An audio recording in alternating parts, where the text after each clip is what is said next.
At 73, I had learned how to speak slowly, not because my mind had dulled, but because the world no longer waited. Conversations moved faster now, patience thinner, respect conditional. Still, I never imagined the moment I opened my mouth at a family dinner would be met with laughter, not a misunderstanding, not nervous chuckling. Laughter meant to diminish. Laughter meant to remind me of my place. The dining room was dressed for comfort that night, warm lights reflecting off polished wood, the kind of space meant to signal success.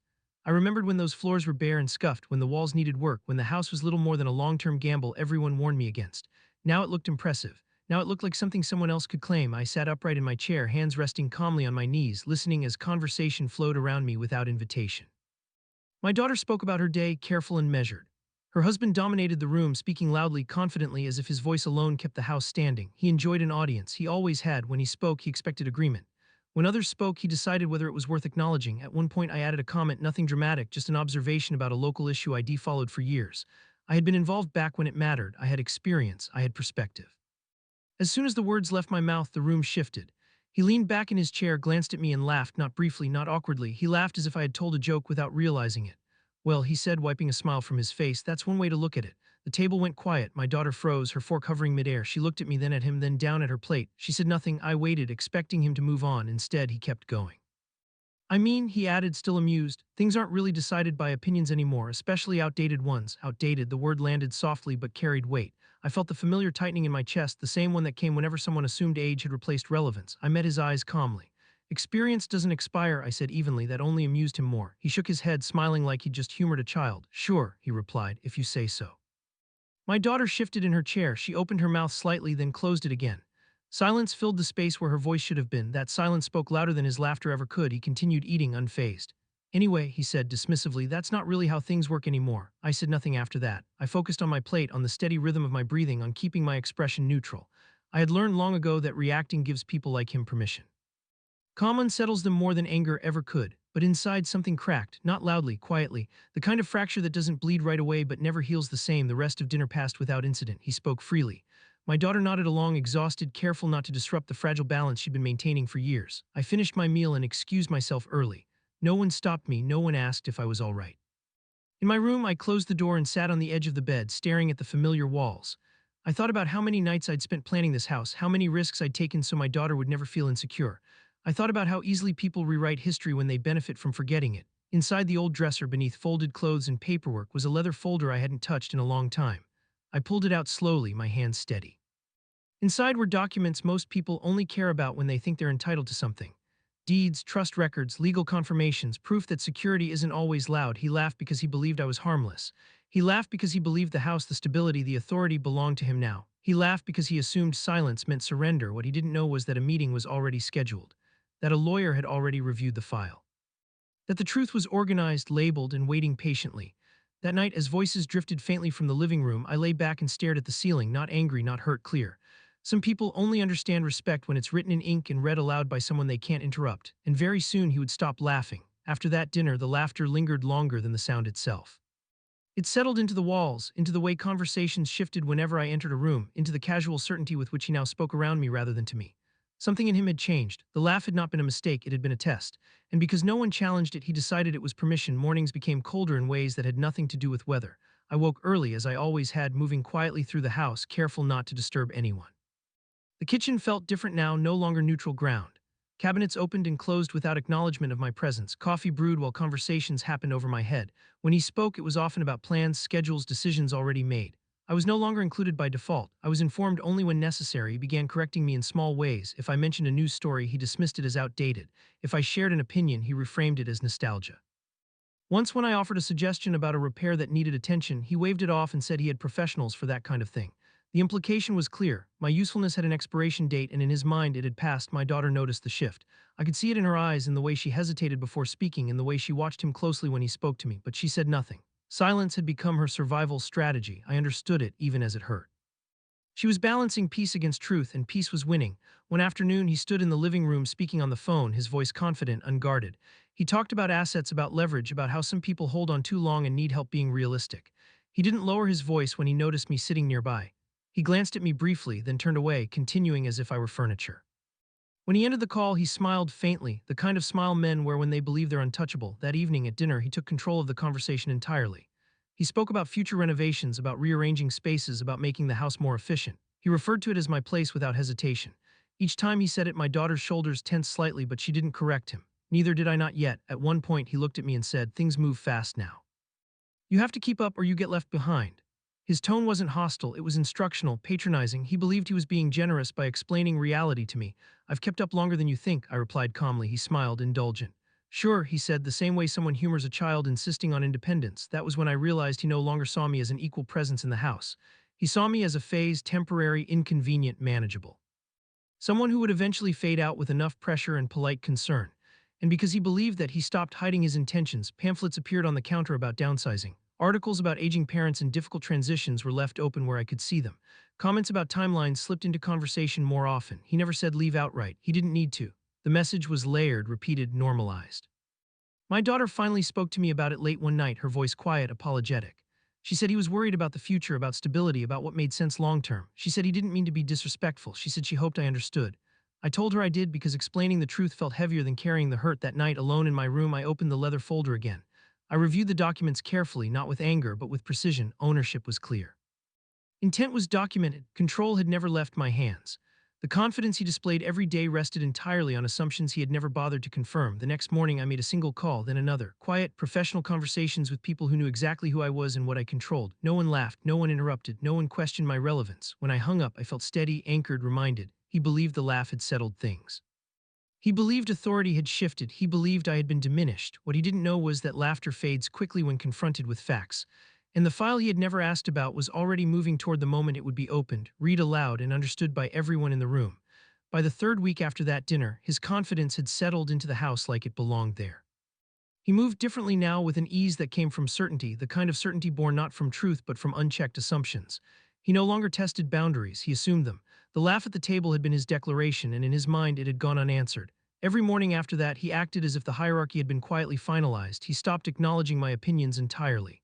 When I spoke, he redirected the conversation. When I entered a room, he continued speaking as if I weren't there. Even small courtesies faded. The man who once pretended respect had decided pretense was no longer necessary. In his world, relevance was tied to authority, and authority, he believed, was now his alone. The house itself reflected that belief. He began making changes without discussion, rearranging furniture, talking about renovations, mentioning contractors. Each decision reinforced the same message: this place was no longer shared. It was controlled. When he spoke about the future, I was never included in it.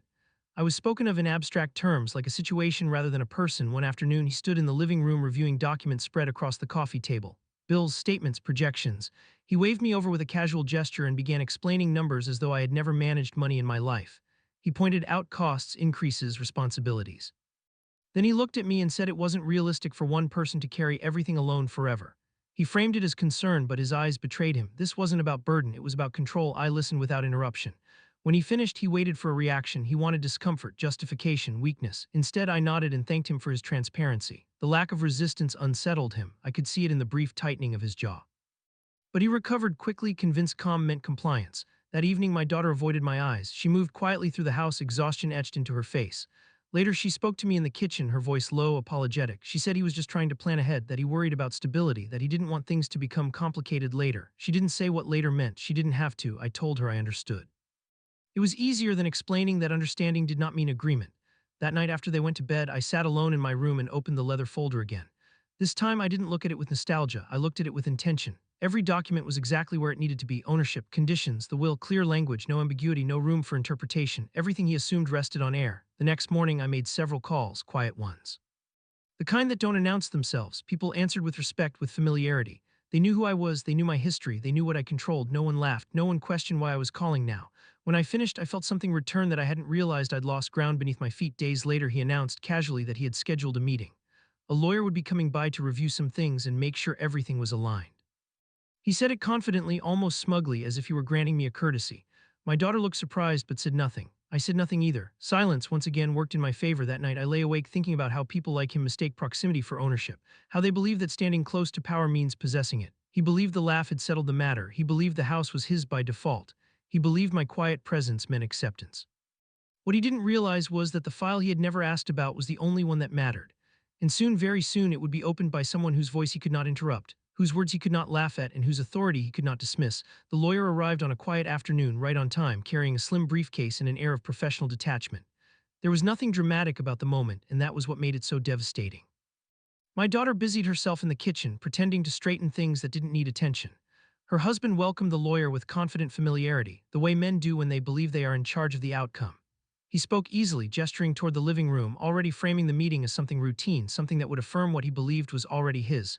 We sat together in the same room where I had been laughed at weeks earlier. Sunlight streamed through the windows, illuminating the furniture he had claimed as proof of his success. He leaned back in his chair, relaxed, arms crossed, his expression calm and assured. My daughter sat beside him, tense, her hands clasped tightly. I sat across from them, quiet, composed, my posture steady. I said nothing as the lawyer opened the briefcase and removed the file. The sound of paper sliding against paper filled the room. The lawyer adjusted his glasses and began reading, his voice measured, clear, impossible to interrupt. At first, my son-in-law listened casually, barely paying attention. He checked his phone once, then set it down when he realized the tone was not what he expected. Ownership history, dates, transactions, legal language spoken without emotion. Slowly, his posture changed, his shoulders stiffened, his brow furrowed. He leaned forward, finally listening. When the lawyer stated clearly that the house had been purchased outright decades earlier, his head snapped up. He laughed once reflexively, the same laugh he had used at the dinner table, but this time it lacked confidence. He said there must be a mistake. The lawyer did not respond to him. He continued reading, the transfer of limited rights, the protections in place, the boundaries established long before anyone else entered the picture. The room grew very quiet. My daughter's breathing changed. I could hear it. She turned toward me slowly, disbelief written across her face. Her eyes moved from the documents to my face, searching for confirmation. I met her gaze and nodded once. No explanation, no justification, just truth standing where silence had been. Her husband interrupted then, his voice sharper, louder, insisting none of this made sense. He said he would have known. He said it wasn't possible. The lawyer finally looked up, calm, unbothered, and explained that assumptions do not alter legal reality. He resumed reading, then came the will. The lawyer's voice did not change as he explained its terms. The house, the assets, the conditions, the absence of a name that expected to be there. My son-in-law's face drained of color. He opened his mouth to speak, then closed it again. For the first time since I had known him, he had nothing to say, no argument, no dismissal, no laughter. My daughter stood abruptly, her chair scraping the floor. She asked why I had never told her. I told her the truth, quietly, that I wanted her marriage to be built on respect, not leverage, and that I never believed silence would be used against me. Her eyes filled not with anger, but with understanding. The realization hit her all at once. The stability she thought was being managed had been provided long before it was claimed. I stood then, not to dominate the room, but to reclaim it. I told him calmly that he had mistaken patience for weakness, that he had confused proximity with ownership. That respect does not come from volume or control, but from recognizing the ground you stand on. I did not raise my voice. I did not need to. Authority, once revealed, speaks for itself. The lawyer closed the file. The sound echoed louder than any argument ever could. In that moment, everything shifted. The house did not change. The furniture did not move. But the balance of power collapsed completely. The man who had laughed at me no longer met my eyes. And the silence that followed was not empty. It was final. 5 Part 5. After the silence, aftermath, justice, and quiet resolution. What followed was not chaos, as he might have feared, but something far more unsettling for a man like him: stillness. The lawyer gathered the papers, closed the briefcase, and left with the same calm professionalism he had arrived with. The door clicked shut behind him, and the house settled into a silence that felt heavier than any argument. No one spoke. No one moved. The truth had done its work without raising its voice. He sat frozen in his chair, staring at nothing, the weight of realization pressing down on him from all sides. The confidence that once filled his posture had vanished, replaced by something small and uncertain. He did not look at me. He could not. The man who laughed when I spoke no longer knew where to place himself in the room. Authority, once assumed, had evaporated the moment it was challenged by fact. My daughter was the first to move.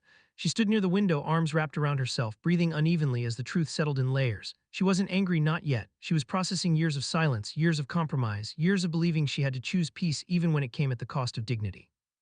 When she finally turned toward me, her eyes were full, not with accusation, but with regret. She apologized then softly for not speaking when it mattered. I told her she didn't need permission to forgive herself. Understanding takes time. Courage does too. He tried to speak after that, his words hesitant, poorly chosen, weighed down by embarrassment. He talked about pressure, about stress, about misunderstanding. I listened without interruption, not because his explanation mattered, but because listening no longer cost me anything. When he finished, I told him calmly that respect cannot be retrofitted after it is lost, that apologies do not restore authority, only consistent humility does. Whether he was capable of that was not for me to decide. The house changed after that day, not in structure but in atmosphere. Conversations were careful now, assumptions disappeared. He no longer spoke in declarations, he asked questions, he waited.